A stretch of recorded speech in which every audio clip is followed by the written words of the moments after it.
What is up, Chasethatcoin family? Shaka Daniel here, aka Chase, and you're now tuned in to the show. First of all, if you have yet to subscribe, please hit that subscriber button. That subscribe button, whatever. Also hit the bell next to the subscribe button so you can get notifications anytime I drop a video. Alright, well, it's been some interesting time within the cryptocurrency market this week and last. Last week, we had the Ethereum flash crash. Alright, big sell order on GDAX. This is one of the reasons why I always tell people, do not trade cryptocurrency on margin. Whether you're going long or short, do not trade cryptocurrency on margin. All right? Instead, build your account up to the point where you're making great profits off of each trade. But do not risk trading cryptocurrency on margin. And the reason you don't want to do that is because even though we're in this space and we know about it, and we're like, oh, the market is at 100 billion, this and that, Bitcoin is worth this much, whatever, Ethereum is worth this much billion. That is nothing. That is nothing. You want to know why it's nothing? Because unlike Forex and other liquid markets, in the Forex market, as soon as you press close, your trade is instantly closed. All right? There is no, oh, I'm going to put my order in and I got to wait maybe an hour, sometimes even more. You know, even on the most liquid cryptocurrency exchange, like I'll say a Poloniex, you know, it's not instantaneous. That's because the market is thin.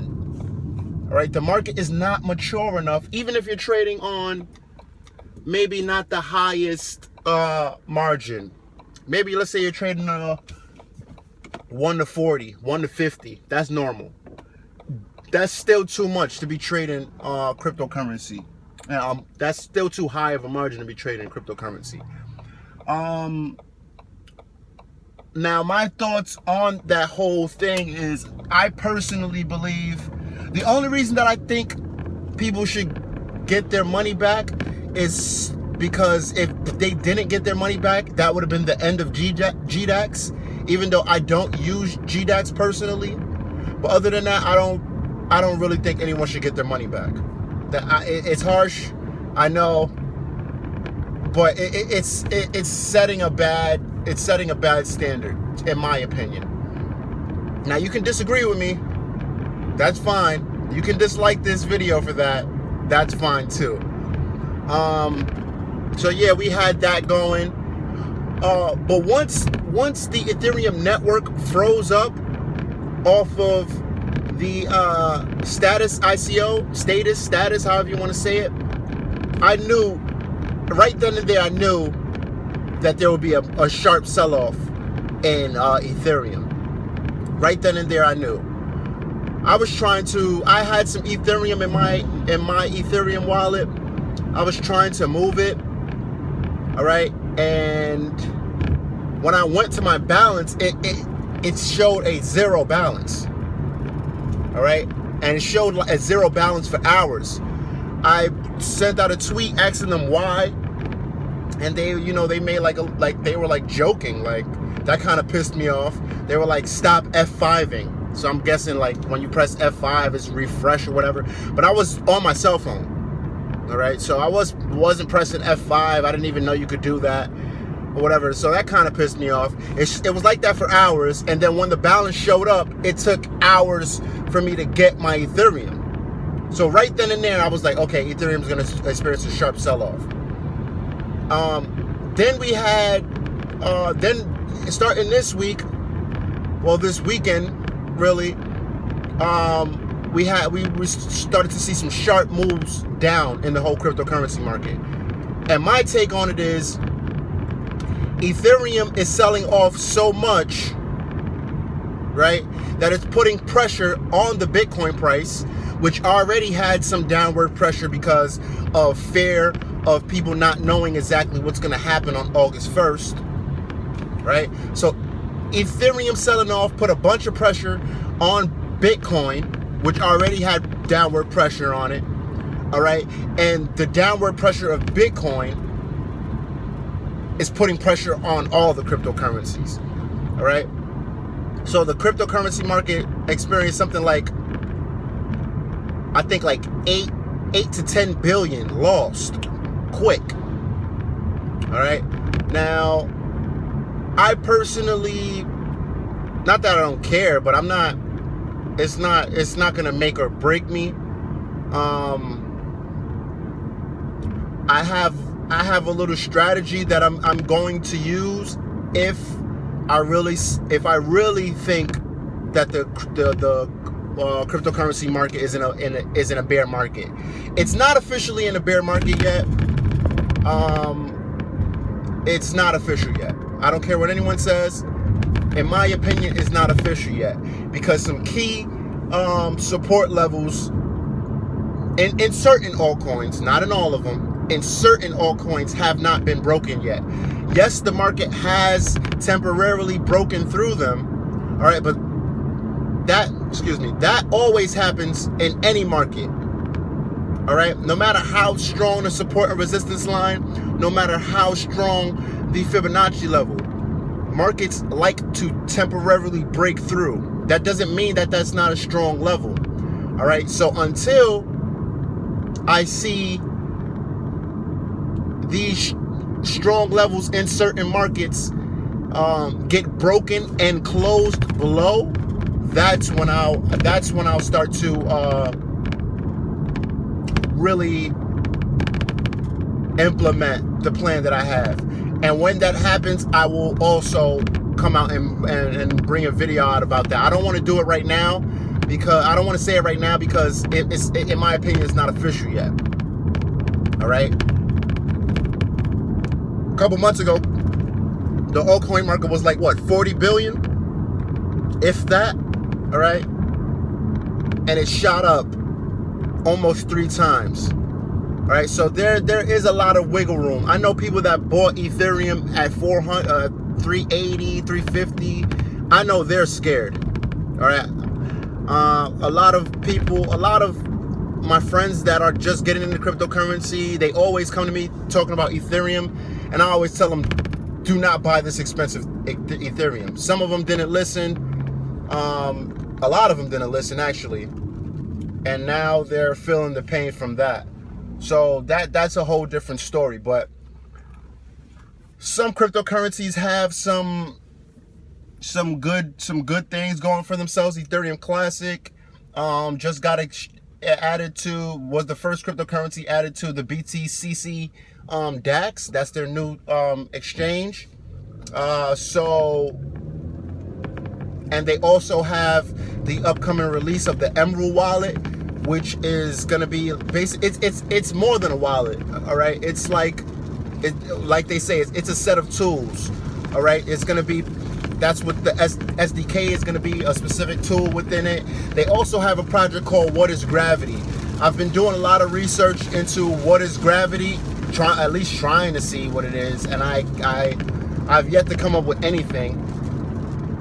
All right, I'm trying to position my camera where it's not so shaky as I'm driving. I just need a new holder. But yeah, you know, and there's a couple other ones. But things like Golem, Ethereum, these guys, those they're in bear markets. So in my opinion, the whole cryptocurrency market as a whole is not in a bear market yet, but many altcoins are in a bear market. Bitcoin is not officially in a bear market yet. All right, and I'm kind of surprised. Like the cryptocurrency market nowadays is different. When I first got into cryptocurrency, when the alts dropped, people would go back into Bitcoin. All right. When Bitcoin shot up, the alts would drop. But lately, Bitcoin shoots up, the alts shoot up as well.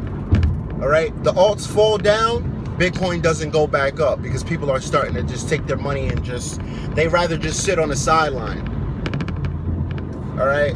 To each his own. I personally, cashing out into fiat is not in my set of tools. I will not be cashing out into fiat. Nope. I won't be doing that. I will be repositioning, but I will not cash out into fiat. All right. I've already taken some profits off the table in fiat on the way up, way before this, any thoughts of any kind of bear market. But I won't be cashing out my portfolio into fiat. That's ridiculous, in my opinion. To each his own. Follow me on Twitter. I put out a couple really good calls on Twitter, and helped a lot of people make some good profits. All right. Yeah, man. A lot of people are scared right now, and that's because they bought at the top. All right, they have no idea about technical analysis. They bought at the top. The market is pulling back on them. And another bad idea, guys. Another bad idea. And this is my opinion. I hear a lot of people promote this. You don't take a loss until you sell. That is true. But if you hold on too tight when the market is pulling back too much, all you're doing is creating bags for yourself. All right. And yes, it may reach back to that point in fiat value. All right. But it may never get back to the point in BTC value. All right. Because it is likely, it's possible. Now I'm not gonna say likely. It's possible that Bitcoin just goes up. By the time you get back that value in fiat, it's possible. I want to say very likely, but it's possible that Bitcoin is at a much higher level. So yes, you got back the value in fiat, but you may not be able to get back the value lost in Bitcoin value.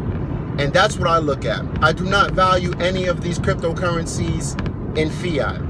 Until I can buy each one of them without going through Bitcoin, I'm going to continue valuing them in Bitcoin value. All right, in Satoshis. I'm not valuing any of these in fiat. I don't even care about the fiat value. The fiat value means nothing to me.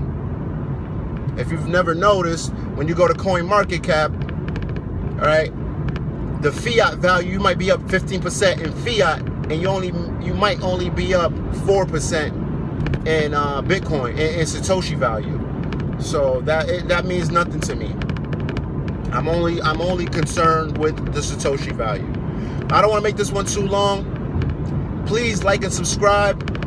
Help me get some more subscribers. Don't panic yet. Well, don't panic at all. You know, whatever happens, if you take a loss, you took a loss. All right? As long as you don't take too big of a loss, you always have an opportunity to make more. And before I end this video, let me give you a quick, deeper look into what I'm saying. Let's say you have $10. For easy math, let's say $10. Right? And let's say you're controlling your losses. All right? So now let's say you lost $3. All right? And then you get back in you get into a good trade or position in a coin, and you make 100% profit. Now your account is at $14. All right. But if you don't control your losses, right, and you have that same $10 in that same situation, right? You have $10. You're not controlling your losses. Now your account is down to $4, and you get into a good position, a good trade, and you make 100%. Now you're back at $8. All right, you see how important it is to control your losses? When you control your losses, you give yourself an opportunity to still win, and to still win a good amount. When you don't control your losses, all right, when you win, you're going to be back in the same position, all right, and still in the negative. All right, so I don't want to make this one any longer. Once again, please subscribe, guys. Please subscribe. Follow me on Twitter at Chasethatcoin. If you want to take my one-on-one cryptocurrency training course, it is running crazily. Email me, chasethatcoin@gmail.com, and keep chasing those coins, ladies and gentlemen.